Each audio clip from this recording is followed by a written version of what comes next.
ఒకటి కాదు రెండు కాదు 40 ఏళ్లుగా ఆ నియోజకవర్గం టీడీపీకి కంచుకోట. కానీ ఏం లాభం? గోదావరి పక్కనే ఉన్నా కానీ కనీసం గొంతు కూడా తడవని పరిస్థితి. తాగునీటికే ఇంత కష్టంగా ఉంటే ఇక మిగిలిన మౌలిక వస్తువుల గురించి చెప్పాల్సిన పని లేదు. అలాంటి ఆ నియోజకవర్గం ఈ 5 ఏళ్లలో ఎలా మారింది? జగన్ పాలన గురించి విమర్శలు చేసే కూటమి ఈ నియోజకవర్గం గురించి ఇప్పుడెందుకు మాట్లాడలేకపోతోంది? తెలుసుకోవాలనుకుంటున్నారా? Let's go. ఉండి ఈ పేరు తెలియని వారుండరు. పశ్చిమ గోదావరి జిల్లాలోని ఈ నియోజకవర్గంలో 70కి పైగా గ్రామాలున్నాయి. గత 40 ఏళ్లుగా టీడీపీ నేతలే ఇక్కడ గెలుస్తున్నారు. గత ఎన్నికల్లోనూ ఇక్కడ పచ్చ పార్టీనే గెలిచింది. చంద్రబాబు హయాంలో ఏ అభివృద్ధి లేకుండా అలా ఉండిపోయింది ఉండి. టీడీపీకి పట్టని ప్రజా సంక్షేమాన్ని వైఎస్ జగన్ ప్రభుత్వం అందుబాటులోకి తీసుకొచ్చింది. ప్రధానంగా తాగునీరు, రోడ్లు, డ్రైనేజ్ వ్యవస్థను ఏర్పాటు చేసి ఏళ్ల తరబడి నరకం చూసిన ఉండి ప్రజలకు విముక్తి కల్పించారు.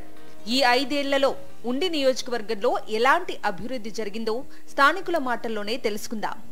40 ఏళ్ల నుంచి ఇక్కడ తెలుగుదేశమే. ఏదో ఒకసారి మటుకు అప్పుడు కాంగ్రెస్లో పాతపాటి సారాజు గారు ఎమ్మెల్యే అయ్యారు. అప్పుడు కొంచెం అభివృద్ధి కనిపించింది మాకు ఓట్లు వచ్చిన కొత్తల్లో.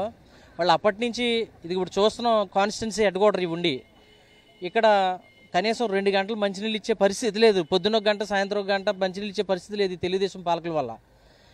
ఈరోజు జగన్మోహన్ రెడ్డి గారు వచ్చిన తర్వాత కొంచెం మంచినీళ్ళు అయినా సక్రమంగా అందుతున్నాయి. అదేవిధంగా డ్రైనేజ్, అసలు ఇక్కడ మురికాలు ఉందా, మురికాలలో కలిపితే ఒకటి పెద్ద డ్రైనేజ్ తీసుకెళ్ళి ఈ ఉండి అంతా మురికి కోపంగా మారకుండా ఉంటుంది. ఈ 40 ఏళ్ళ నుంచి తెలుగుదేశం ఎమ్మెల్యేలు గెలుస్తూ ఉంటారు. ఇక్కడ ఎప్పుడు కూడా ఈ డ్రైనేజ్ కట్టింది లేదు. ఇవాళ జగన్మోహన్ రెడ్డి గారు గవర్నమెంట్ వచ్చిన తర్వాత నాకు తెలిసి ఉండి నియోజకవర్గంలో ఒక 12,000 మందికి ఇళ్ల పట్టాలు ఆల్రెడీ ఇచ్చున్నారు. ఇంకొక 4,000 మంది ఏదో జిఎస్డబ్ల్యూ అనే స్కీమ్లో పెట్టి శాంక్షన్ చేసి ఉన్నారని మాత్రం నాకు సమాచారం ఉంది. ఇళ్ల పట్టాలు ఇవ్వడమే కాకుండా ఆ పైప్ లైన్ వెళ్ళింది కాలనీలకి, అదేవిధంగా రోడ్లు వేశారు. గెలిచాక ప్రజలను పట్టించుకొని పాలకులతో విసిగి వేసారిన ఉండి ప్రజలు ఇప్పుడు జగన్ సంక్షేమ పాలనలో ఆనందంగా జీవిస్తున్నారు. ఏళ్ల తరబడి తాగునీటికి కటకటలాడిన ఉండి ప్రజలు ఇప్పుడు గోదావరి నీళ్లతో దాహార్తి తీర్చుకుంటున్నారు. గతంలో మాకు మంచినీటి కొరత బాగా ఎక్కువగా ఉండేది. ఇప్పుడు మన జగనన్న ప్రభుత్వం వచ్చిన తర్వాత మంచినీటి సమస్య తీరింది. జలమిషన్ ద్వారా వాటర్లు ఇప్పిస్తున్నారు. అన్నదాతలనే కాదు, చివరికి మమ్మల్ని కూడా చంద్రబాబు మోసం చేశారంటున్నారు ఆక్వా రైతులు. జగన్ పాలనలోనే మాకు ఆశించిన ప్రోత్సాహకాలు అందాయంటున్నారు. తెలుగుదేశం పార్టీ ఆక్వా రైతుల గురించి మాట్లాడే హక్కు కూడా లేదు. వాళ్ళందరూ కూడా తెలుగుదేశం గవర్నమెంట్ ఉన్నప్పుడు ₹4.70 యూనిట్కి వాళ్ళు వసూలు చేసేవారు.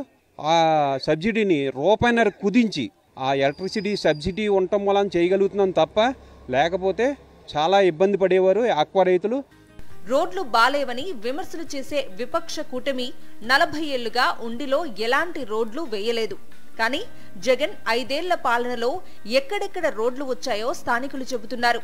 ఉండి నుంచి వాండ్ర వెళ్లే రోడ్డు కానివ్వండి, మాదేపట్నం సత్రం నుంచి చిలుకూరు ఎండగండి వెళ్ళే రోడ్డు కానివ్వండి, ఆకివీడి మండలం పెదకాపురం నుంచి పావులపూర్ వెళ్ళే పెద్ద రోడ్డు కానివ్వండి, అదేవిధంగా పెదపుల్లేరు నుంచి చిన్నపుల్లేరు వెళ్ళే రోడ్డు కానివ్వండి, అలాగే పీపీ రోడ్లోంచి దొడ్డనపూడి వెళ్ళే రోడ్డు కానివ్వండి, అదేవిధంగా జువ్వలపాలెం నుంచి కలవపూడి పల్లిపాలెం వెళ్ళే రోడ్డు కానివ్వండి, అదేవిధంగా జక్కరం నుంచి బొండాళ్ళంక వెళ్ళే రోడ్డు కానివ్వండి, అలాగే కొండేపూడి పాలకోడ నుంచి కొండేపూడి వెళ్ళే రోడ్లు కానివ్వండి, బ్రహ్మాండంగా ఇవాళ రోడ్లు చాలా బాగున్నాయి.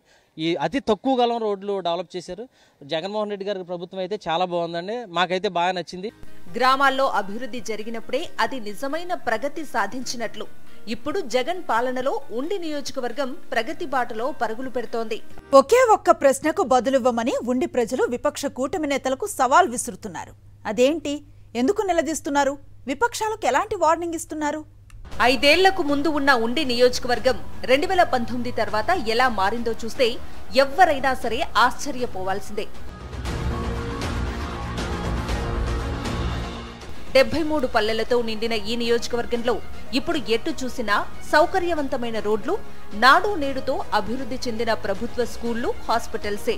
ప్రజలకు అందుబాటులో ఉండేలా విద్య, వైద్యమే కాదు సచివాలయాలు, రైతుల కోసం రైతు భరోసా కేంద్రాలు, ఇలా ఒకటేమిటి సకల సదుపాయాలు అందుబాటులోకి వచ్చాయి.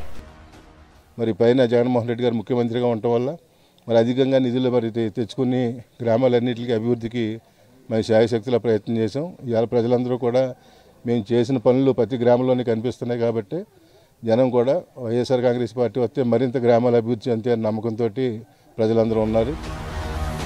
ఇక జన్మభూమి కమిటీలతో నిరుపేదలను మోసం చేసిన చంద్రబాబు తన పాలనలో ఒక్కరికి ఇల్లు ఇచ్చింది లేదు, ఇళ్ల పట్టాలు పంచింది లేదు. కానీ ఈ 5 ఏళ్లలో నియోజకవర్గంలో దాదాపు ఇల్లు లేని నిరుపేద లేడు. ఇందుకోసం ప్రభుత్వం ఆకివీడులో 74 ఎకరాల్లో జగనన్న కాలనీలను ఏర్పాటు చేసింది. మేమండి ఆకివీడులో అద్దెకి 4,000, 3,000 అలాగ అద్దెలో ఉండేవాళ్ళమండి. కానీ జగన్ గారు వచ్చాక మాకు ఇల్లు స్థలం అంటూ వచ్చిందండి. ఇల్లు స్థలం ఇచ్చి 1,80,000 ఇచ్చారండి. అసలు కడతానో కట్టనో అన్న ఓపిక కూడా నాకు లేదండి. అలాంటిది ఇల్లు కట్టుకొని ఇంట్లోకి వచ్చి ఎంతో సంతోషంగా ఉన్నామండి. జగనన్న గారికి చాలా కృతజ్ఞతలు తెలియజేసుకుంటున్నామండి. 50 సంవత్సరంలో కూడా ఎప్పుడు కూడానండి ఒక్క సెంటు భూమి ఇచ్చిన నాయకులు ఎవరూ లేరండి. ఏ పరిపాలనలో కూడా లేదు. మా జగనన్న వచ్చిన తర్వాత అండి మాకు ఇంకా ఆనందానికి అంతు లేవండి. అసలు చెప్పుకోవడానికి అలాగా మాకు స్థలం ఇచ్చి అసలు ఇటుకు కూడా కొనుక్కునే స్తోమత లేని మాకండి స్థలం మీద మాకు లోన్ రావడం, డోక్రాలో మాకు డోక్రా మహిళలకి ఎంతో సహాయం చేసండి. ఇదివరకు ఉన్న పరిపాలనలోనైతేనండి మేము 1,00,000 రూపాయలు లోన్ తీసుకుంటే అది తీరే వరకు కూడా మేము కట్టుకునేవాళ్ళం అండి. ఇప్పుడు పరిపాలన మా జగనన్న పరిపాలనలోనైతేనండి మరి సంవత్సరం కట్టుకున్న తర్వాత మళ్ళీ మాకు తిరగలోన్ రాస్తున్నారండి. అలా చేయడం వల్ల అండి మేము ఇల్లు కట్టుకోవడానికి మాకు ఎంతో ఆస్కారం వచ్చిందండి. అలాగే 1,80,000 అదొక ఆస్కారం అండి.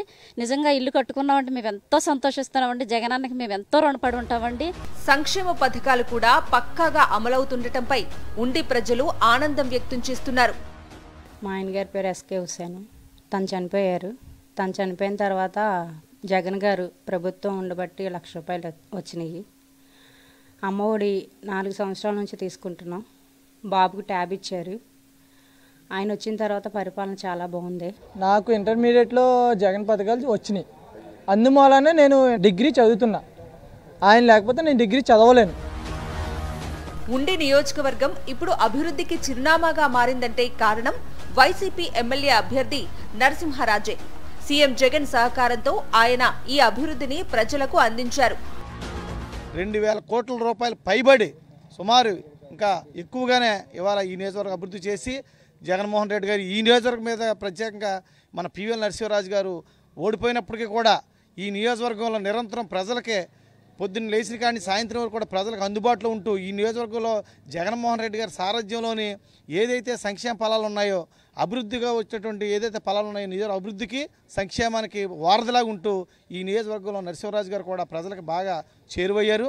గత ప్రభుత్వం మా బోర్డు రాకముందు టీడీపీ ప్రభుత్వంలోని 1,70,00,000 బకాయి ఉన్నారు కరెంటు బిల్లు. మాకు అబ్జెప్పేటప్పటికి 1,70,00,000 మాకు బకాయి అబ్జెప్పారు. అది మేము 14 ఫైనాన్స్ 15 ఫైనాన్స్లో 90 లక్షలు 70 లక్షలు అలాగా ఇప్పటికి బకాయి చెల్లించగలిగాము. అదేవిధంగా రోడ్లు 15 ఫైనాన్స్లో 1,80,00,000 రోడ్లు డ్రైన్లు ఏర్పాటు చేసాం. 14 ఫైనాన్స్లో కూడా 1,80,00,000 చేసాం. ఈ మధ్యకాలంలో 2 కోట్లు జనరల్ ఫండ్ నుంచి వర్కులు కూడా పెట్టాం. వర్క్ ఆర్డర్స్ కూడా ఇవ్వడం జరిగింది. ఈ రోజు మేము 74 ఎకరాల్లో కూడా మా పివిఎల్ నరసింహరాజు గారు ప్రయత్నించి మాకు సబ్స్టేషన్ కట్టించడం జరిగింది. అక్కడ ఇళ్ళు ప్రతి ఇంటికి కూడా మీటర్ కూడా ఫ్రీగా ఇస్తున్నారు. అదేవిధంగా గుమ్లూరు సెంటర్లో ఆకివీడు టౌన్కి సంబంధించి ఒక సబ్స్టేషన్ కట్టించడం జరిగింది. 32 కోట్ల అమృత స్కీమ్ కూడా మాకు ఆకివీడు మున్సిపాలిటీకి టెండర్ రావడం జరిగింది. టెండర్ కూడా వేశారు. కానీ ఈలోగా ఎలక్షన్ కోడ్ వల్ల ఆగింది. ఎలక్షన్ అయిన వెంటనే కూడా అది కూడా ఏర్పాటు జరుగుద్ది. నోరుంది కదా అని విమర్శించడం మాని మీ కంచుకోటల్లో ఎలాంటి అభివృద్ధి జరిగిందో చూపించాలని విపక్ష కూటమికి ఉండి నియోజకవర్గ ప్రజలు సవాలు విసురుతున్నారు. అంతేకాదు జగన్ పాలనలో జరిగిన అభివృద్ధిని ఆహ్వానిస్తే కనీసం పరువైనా దక్కుతుందని సలహా ఇస్తున్నారు. కాదు కూడదు అంటే వచ్చే ఎన్నికల్లో సింగిల్ డిజిటే దక్కుతుందని జోస్యం చెబుతున్నారు.